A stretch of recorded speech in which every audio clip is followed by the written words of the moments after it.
I tested Resident Evil Requiem on a 4GB VRAM RTX 3050 Ti, fully expecting performance issues, especially during heavy crowd scenes like this. But surprisingly, even with multiple NPCs running and a dynamic movement on screen, the frame rate stayed between 65 and 85 FPS. It's worth mentioning that enabling ray tracing or path tracing dramatically increases the performance cost. On 4GB VRAM hardware, these features are simply not practical. During open outdoor rain sequences with wet surfaces and volumetric lighting, frame rate stayed around 80 to 90 FPS.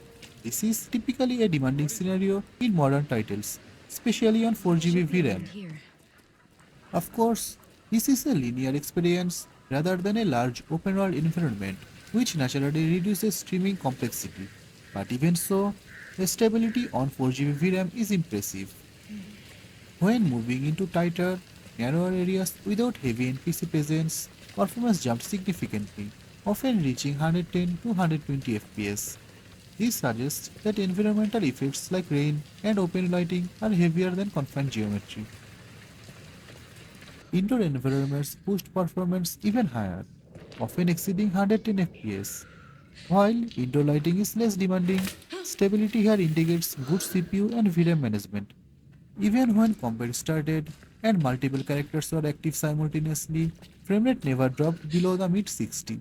For a 4GB VRAM configuration, that level of consistency is impressive.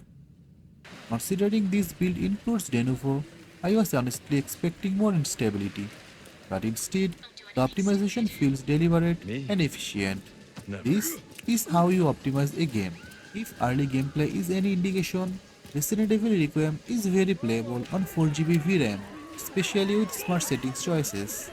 In a time where many AAA titles struggle with memory management, this level of optimization deserves recognition.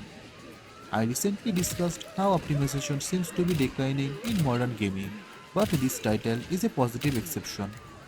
And notably, this testing was done without frame generation enabled. With frame gen active, medium settings may become viable while still maintaining smooth performance. That flexibility shows thoughtful stability in the engine design.